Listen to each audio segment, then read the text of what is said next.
মানুষের চাহিদা অসীম। মানুষ যেদিন মৃত্যুবরণ করবে সেদিনও তার চাহিদা থাকে আরও সামনে ১০ বছরের প্রোগ্রাম বা প্ল্যান, 10 ইয়ার্স প্ল্যান। মানুষ তার চাহিদা তার কল্পনার চেয়েও বেশি করে থাকে। সেরকমই গত ১৬ বছরের স্বৈরশাসনের একটি ফল আমরা এই জুলাই বিপ্লবের মাধ্যমে পেয়েছি। ১৬ বছর এই ক্ষমতায় থেকে কি না করেছে, দুর্দান্ত দাপটে এই দেশে কত কিছুই তারা বুক দখল করেছে।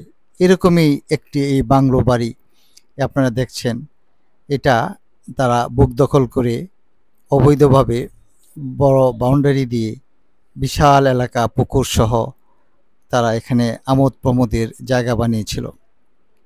আজ সেখানে এই জুলাই বিপ্লবের ফলের কারণে এই ছোট ছোট বাচ্চারা এই পুকুরে গোসল করতেছে, আর সাধারণ মানুষ এখানে এসে তৃপ্তির নিঃশ্বাস ফেলতেছে। এই যে ছোট ছোট বাচ্চারা খেলতেছে, এটি আমরা দেখার বিষয়।